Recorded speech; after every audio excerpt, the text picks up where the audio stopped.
Uma advertência contra a falsa santificação. De um relato da Assembleia na Suécia, em meados de junho de 1865, publicado na Review and Herald de 5 de outubro de 1886.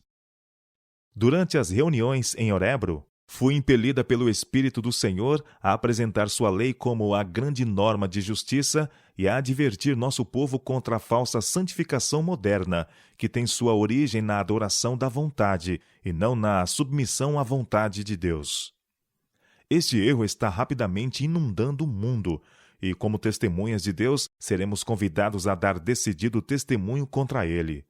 É um dos maiores embustes dos últimos dias e constituirá uma tentação para todos os que creem na verdade presente.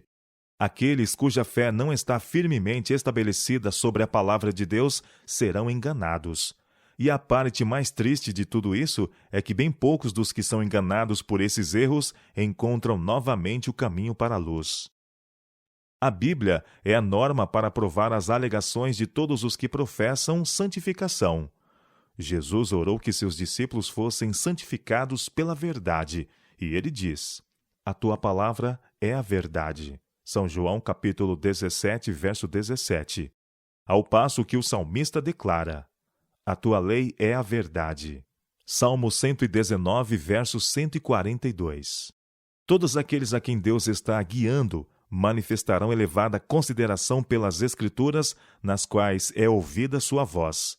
A Bíblia se lhes há útil para o ensino, para a repreensão, para a correção, para a educação na justiça, a fim de que o homem de Deus seja perfeito e perfeitamente habilitado para toda boa obra. 2 Timóteo, capítulo 3, verso 16. Pelos seus frutos os conhecereis. São Mateus, capítulo 7, verso 16.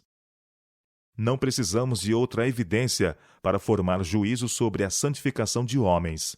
Se tiverem receio de não estar obedecendo a toda a vontade de Deus, se diligentemente prestam atenção à sua voz, confiando em sua sabedoria e fazendo de sua palavra o seu conselheiro, então, embora não façam alarde de sua bondade superior, podemos estar certos de que estão procurando alcançar a perfeição do caráter cristão.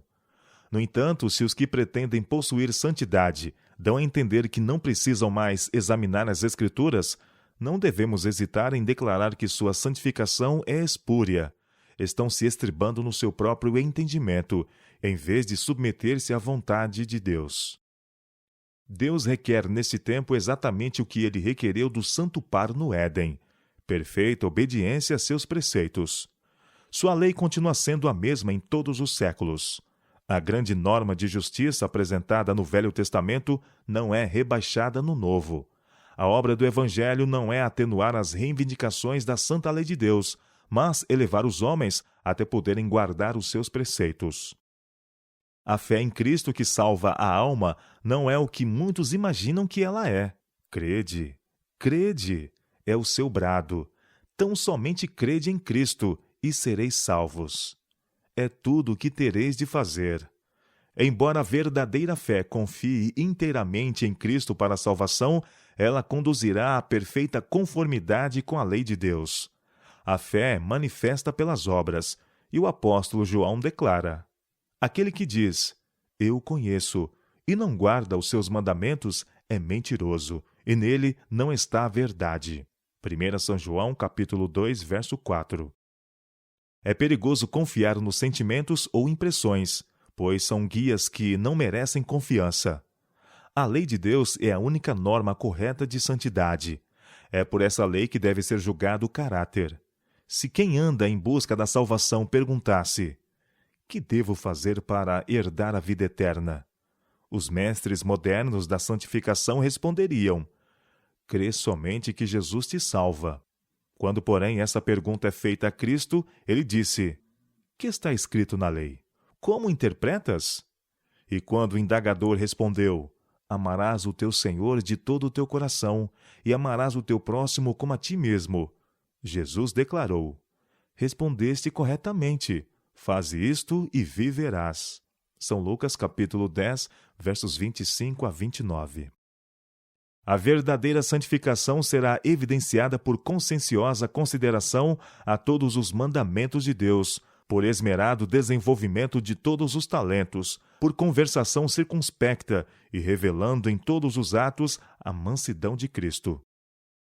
Estiveram presentes a essa reunião várias pessoas que se apegavam à teoria popular da santificação, e quando foram apresentados os reclamos da lei de Deus e se mostrou o verdadeiro caráter desse erro, um homem ficou tão ofendido que se levantou abruptamente e saiu da sala de reuniões.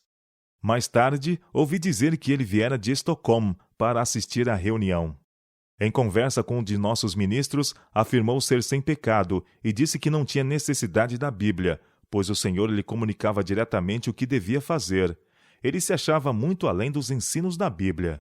Que se pode esperar dos que seguem suas próprias imaginações em lugar da palavra de Deus, senão que sejam enganados? Eles rejeitam o único detector do erro. E o que impedirá que o grande enganador o leve cativo segundo sua vontade? Esse homem representa uma classe de pessoas. A santificação espúria conduz diretamente para longe da Bíblia. A religião é reduzida a uma fábula. Sentimentos e impressões tornam-se o critério. Conquanto pretendem ser sem pecado e se gabem de sua justiça, os que alegam possuir santificação ensinam que os homens têm permissão para transgredir a lei de Deus e os que obedecem a seus preceitos caíram da graça. A apresentação de seus reclamos suscita a oposição da parte deles e provoca ira e desprezo. Assim é revelado o seu caráter, pois o pendor da carne é inimizade contra Deus, pois não está sujeito à lei de Deus, nem mesmo pode estar. Romanos capítulo 8, verso 7. O verdadeiro seguidor de Cristo não fará jactanciosas pretensões de santidade. É pela lei de Deus que o pecador se convence de seu erro. Ele vê sua própria pecaminosidade em contraste com a perfeita justiça imposta por ela, e isto conduz à humildade e arrependimento. É reconciliado com Deus por meio do sangue de Cristo, e continuando a andar com Ele, obterá mais clara compreensão da santidade do caráter de Deus e da natureza abarcante de seus requisitos. Verá mais claramente os seus próprios defeitos e sentirá necessidade de contínuo arrependimento e fé no sangue de Cristo. Aquele que tem contínuo senso da presença de Cristo não pode condescender com a confiança em si mesmo, nem com a justiça própria. Nenhum dos profetas ou apóstolos fez arrogantes proclamações de santidade. Quanto mais se aproximavam da perfeição de caráter, tanto menos se consideravam dignos e justos. Aqueles, porém, que possuem o menor senso da perfeição de Jesus, aqueles cujos olhos são menos voltados para ele, são os que têm as maiores pretensões de perfeição.